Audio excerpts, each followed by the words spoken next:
May isang sandata na tinatawag na ultimate weapon na nagmula sa kasing liit ng atom. Pero kapag pinakawalan mo ito, pwedeng burahin ang buong lungsod sa loob ng ilang segundo. Hindi ito science fiction dahil nangyari na ito noon. At hanggang ngayon, may libu-libo pa ring ganitong armas sa mundo. Sa ngayon, may mahigit 12,000 nuclear weapons sa mundo na kapag isa lang dito ang sumabog, maaari itong pumatay ng libu-libong katao, wasakin ang buong lungsod at magdulot ng lason na aabot sa mga susunod pang henerasyon. Malaki rin ang epekto nito sa politika at sa mga desisyon ng mga bansa sa buong mundo. Kaya itinuturing ang nuclear weapons bilang pinakamalakas na simbolo ng kapangyarihan. Pero ang tanong, bakit iilang bansa lang ang pinapayagang magkaroon ng nuclear weapons habang ang iba naman ay hindi? Bakit may mga bansang tulad ng Israel na may nuclear weapons pero ang Iran ay hindi pinapayagan? Bakit ang North Korea na sobrang isolated sa mundo ay nakagawa ng nuclear weapons habang ang Japan at Germany na parehong maunlad at demokratiko ay wala nito? At ano ang ipinapakita nito tungkol sa Ukraine na binitawan ang mga nuclear weapons na nasa teritoryo nila kapalit ng pangakong proteksyon pero kalaunan ay sinako pa rin? Ito ay tungkol sa kasaysayan ng nuclear weapons, kung sino ang pinapayagang magkaroon nito, sino ang hindi, at kung sino ang may kapangyarihang magdesisyon nito. Simulan natin sa mismong bomba. Ano ba talaga ang nuclear bomb?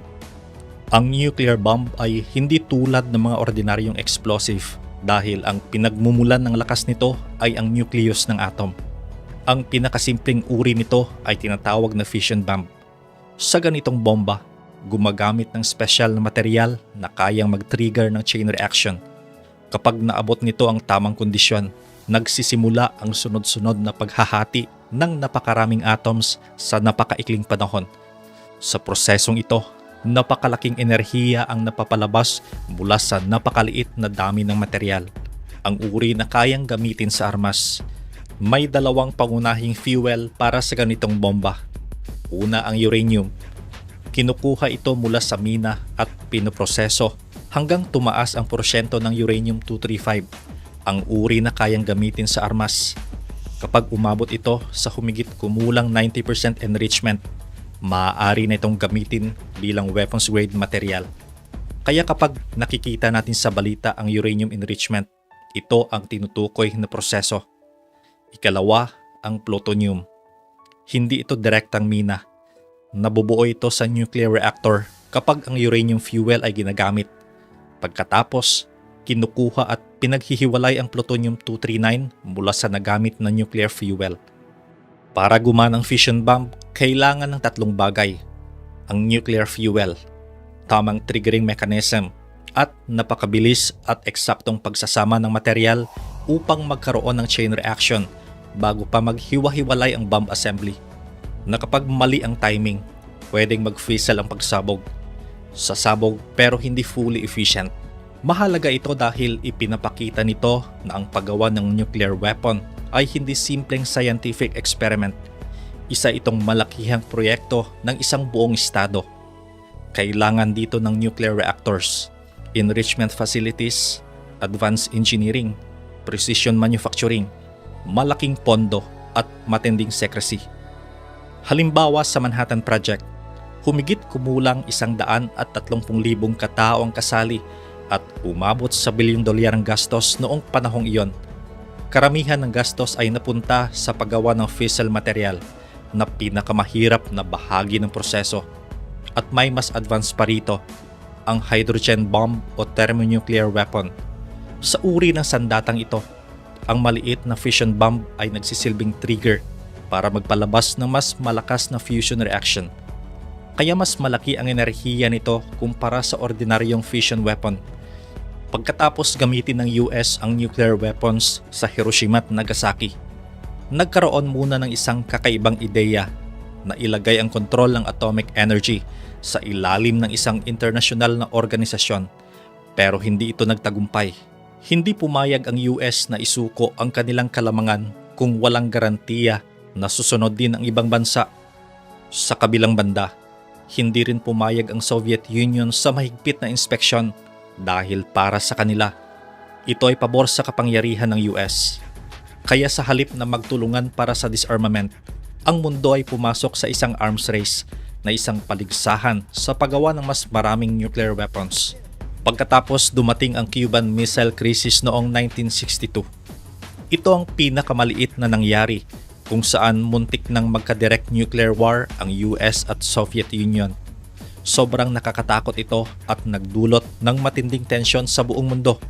Kalaunan, nagbabala si President John F. Kennedy na kung mula sa 2 o ilang nuclear powers ay magiging 15, 20 o 25 ang mga bansang may nuclear weapons, mas magiging magulo at hindi stable ang mundo. Dahil sa ganitong takot, nabuo ang Nuclear Non-Proliferation Treaty. Hindi ito perpektong plano para tuluyang alisin ang nuclear weapons, kundi isang paraan para kontrolin ang pagkalat nito at bawasan ang panganib ng mas malawak na nuclear war. Ang Nuclear Non-Proliferation Treaty ay nabuo noong huling bahagi ng 1960s at opisyal na nagsimula noong 1970. May 3 pangunahing layunin ito. Una, ang mga bansang walang nuclear weapons ay sumasang-ayon na hindi sila gagawa o mag-acquire nito. Pangalawa, ang mga bansang mayroon na ay dapat magsikap na magbawas at kalaunan ay mag-disarm.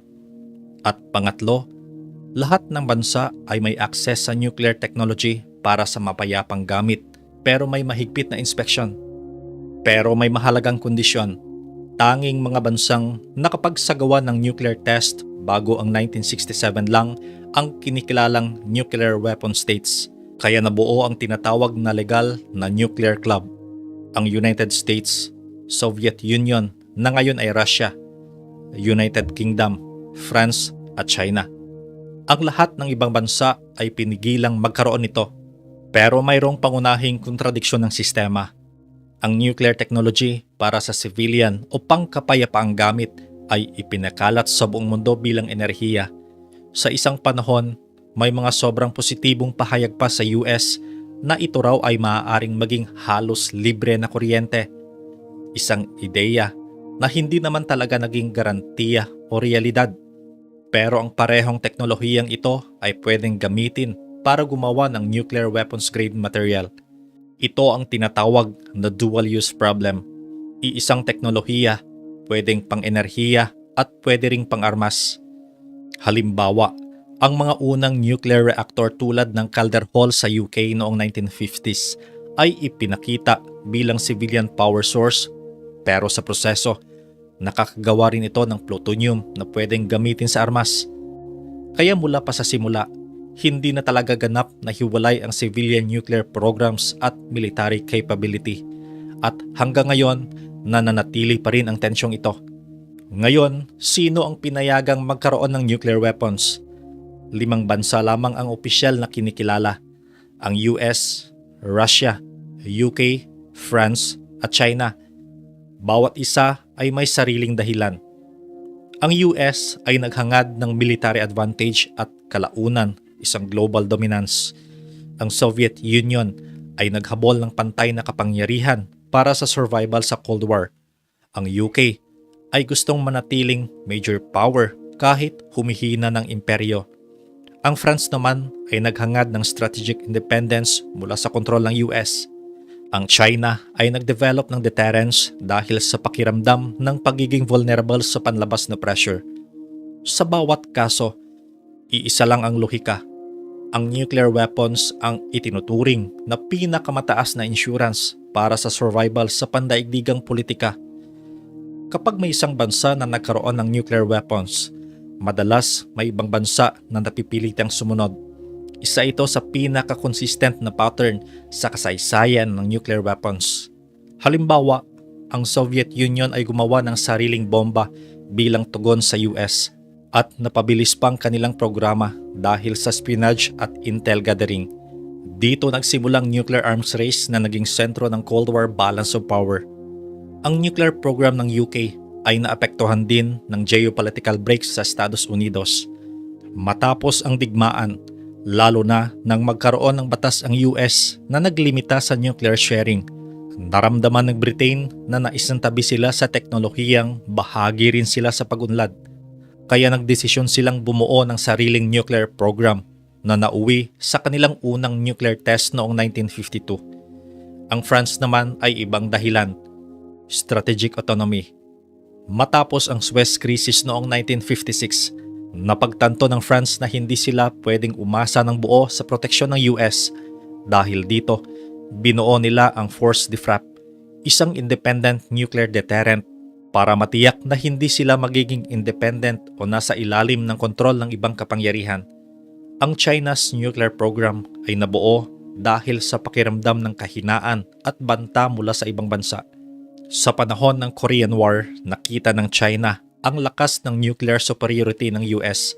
Pagkatapos nang masira ang relasyon nito sa Soviet Union, lalo itong naipit sa sitwasyon kung saan wala itong maaasahang nuclear protection mula sa mga kakampi. Kaya nagdesisyon ang China na bumuo ng sarili nitong nuclear weapons bilang paraan ng depensa at deterrence. Hindi para sa unang pag-atake, kundi para pigilan ng iba na umatake sa kanila.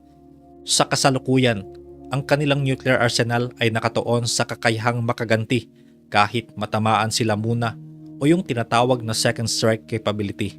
Sa kabuuan, ang Non-Proliferation Treaty ay lumikha ng isang sistema kung saan 5 bansa lang ang legal na kinikilalang nuclear powers.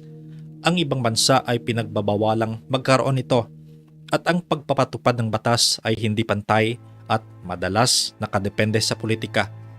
Dito lumalabas ang tanong, ano ang nangyari sa mga bansang nasa labas ng sistemang ito? Hindi pumirma ang India sa NPT. Para sa kanila, ang treaty ay parang nagsesecure ng kapangyarihan ng mga existing nuclear states habang tuluyang sinasara ang oportunidad ng iba na magkaroon nito. Ang nuclear test ng China noong 1964 at ang sigalot sa China noong 1962 ay nagpatibay sa paniniwala ng India na hindi sapat ang mga legal na kasunduan para sa seguridad. Sumunod ang Pakistan bilang tugon sa India. Ang kanilang nuclear program ay direktang bunga ng matinding regional rivalry at security competition. Mahalagang tauhan sa kasaysayan ng nuclear proliferation si A.Q. Khan na naging sentro sa enrichment program ng Pakistan at kalaunan ay nasangkot sa ilegal na pagkalat ng nuclear technology sa iba't ibang bansa. Ipinakita nito kung gaano kadaling kumalat ang kaalaman sa nuclear weapons sa labas ng opisyal na kontrol ng mga estado. Ang Israel naman ay ibang kaso. Hindi kailanman opisyal na kinumpirma o itinanggi ng Israel na may nuclear weapons sila. Pero malawak ang paniniwala na mayroon silang hindi opisyal na arsenal na maaaring umabot sa dose-dosena hanggang higit sa 100 warheads. Ang kanilang nuclear program ay nagsimula sa tulong ng France, partikular sa Dimona Facility. Alam ng US ang kakayahan ng Israel, pero pinili nitong magkaroon ng patakaran ng deliberate ambiguity o hindi direktang kinukondena o kinikilala ang eksaktong status nito. Ang estratehiya ng Israel ay nakabatay sa pagiging hindi sigurado, hindi inaamin, pero sapat ang posibilidad para magbigay ng deterrence. Iba naman ang tinahak ng North Korea. Pumasok ito sa NPT pero umalis noong 2003 at nagsagawa ng unang nuclear test noong 2006. Ang pangunahing dahilan ay regime survival, ang paniniwala na kailangan nila ng nuclear weapons para maiwasan ang panlabas na interbensyon o pagbagsak ng gobyerno. Sinubukan ng mundo na pigilan ang kanilang programa sa pamamagitan ng 1994 Agreed Framework, kung saan pinatigil ang ilang bahagi ng plutonium program kapalit ng tulong. Pero dahil sa kakulangan ng tiwala, limitasyon sa inspection at kalaunang natuklasang lihim na uranium program, bumagsak din ang kasunduan. Pagkatapos nito, tuluyang naging nuclear armed state ang North Korea at lumipat ang pandaigdigang tugon mula sa prevention patungo sa containment. Sa kabuuan, may 5 pangunahing dahilan kung bakit gumagawa ang mga bansa ng nuclear weapons. Una, survival o pag-iiral ng estado. Deterrence laban sa mas malalakas na kalapit na bansa. Status o prestihiyo sa pandaigdigang politika. Independence mula sa impluensya ng mga kakampi. Takot na pabayaan o iwanan ng mga kaalyado. At kadalasan, pinagsama-sama ng mga bansa ang ilan sa mga dahilang ito. Ngayon, bakit may Israel na may nuclear weapons pero ang Iran ay wala? Sa legal na pananaw, simple ang sagot. Hindi pumirma ang Israel sa NPT. Ang Iran ay pumirma noong 1968 at may obligasyon sa treaty at inspection. Pero hindi lang batas ang dahilan. Sa geopolitics, ang Israel ay tinanggap ang ambiguity dahil mas naniniwala ang mga malalaking bansa na mas stable ang isang hindi opisyal na nuclear Israel kaysa sa mas malawak na nuclear arms race sa Middle East. Ang Iran ay ibang kaso dahil sakop ito ng NPT system. Tinitingnan ang nuclear program nito sa gitna ng matinding regional conflict at pinangangambahan na magdudulot ito ng sunod-sunod na pag-armas ng ibang bansa sa rehiyon. Ipinapakita ng North Korea ang pattern. Bago magkaroon ng nuclear weapons, pinipigilan ito ng mundo. Pagkatapos magkaroon, lumilipat ang sistema sa containment at deterrence at hindi na sa total removal. Bakit walang nuclear weapons ang Germany at Japan na pareho nilang kayang gumawa nito sa teknolohiya? Pero pagkatapos ng ikalawang digmaang pandaigdig, sinadya nilang bumuo ng national identity na iwas militarisasyon. Sa Japan, malaki rin ang anti-nuclear sentiment dahil sa Hiroshima at Nagasaki, kung saan tinatayang umabot sa higit 200,000 ang namatay pagsapit ng 1945 at maraming survivor ang dumanas ng pangmatagalang epekto ng radiation. Sa estratehikong level, umaasa rin ang dalawang bansa sa US Extended Deterrence kung saan ang nuclear protection ng US ang pumapalit sa sarili nilang arsenal. May NATO nuclear sharing din kung saan ang ilang bansa tulad ng Germany, Italy, Belgium, Netherlands at Turkey ay may US nuclear weapons sa kanilang teritoryo pero nananatili pa rin ang kontrol nito sa US. May ilang bihirang kaso naman ng disarmament. Ang South Africa ang nag-iisang bansa na gumawa ng nuclear weapons at tuluyang nag-dismantle nito bago sumali sa NPT noong 1991.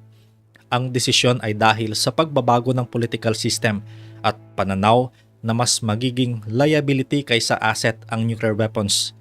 Ang Ukraine, Belarus at Kazakhstan ay nagmana ng nuclear weapons matapos bumagsak ang Soviet Union. Pero wala silang full control sa command systems at operational structure nito. Sa ilalim ng Budapest Memorandum noong 1994, isinuko ng Ukraine ang nuclear weapons kapalit ng security assurance mula sa Russia, US at UK. Noong 2014, sinakop ng Russia ang Crimea. Noong 2022, naging full-scale invasion sa Ukraine. Kaya mas lumakas ang pananaw ng maraming bansa na ang security assurances ay hindi katumbas ng enforceable guarantees. Sa isang perpektong sitwasyon, ang total nuclear disarmament ay nagpapababa ng global risk. Pero may pangamba rin na kung masyadong malawak ang pagkalat ng nuclear material sa isang hindi stable na mundo, mas lalaki ang panganib ng misuse. Pagkatapos ng pagbagsak ng Soviet Union, nagkaroon ng seryosong takot sa pagkalat ng nuclear material at expertise sa black markets. May mga grupong tulad ng Al-Qaeda na nagpakita ng interes sa weapons of mass destruction, pero walang kumpirmadong ebidensya na nakakuha sila ng weapons-grade nuclear material. Karamihan ng pagtataya ay limitado lamang sa posibleng radiological dispersal device o hindi tunay na nuclear explosion. Ang Aum Shinrikyo sa Japan ay napatunayang naghangad rin ng chemical at biological weapons pero limitado at hindi malinaw ang ebidensya ng actual na nuclear capability. Sa huli, ang nuclear weapons ay hindi lang armas. Isa itong salamin ng global inequality, takot, deterrence at survival logic. At dito lumalabas ang mas malaking tanong, hindi lang kung sino ang may hawak nito, kundi kung bakit pinapayagan ng sistema na manatili ang ganitong pagkakaiba.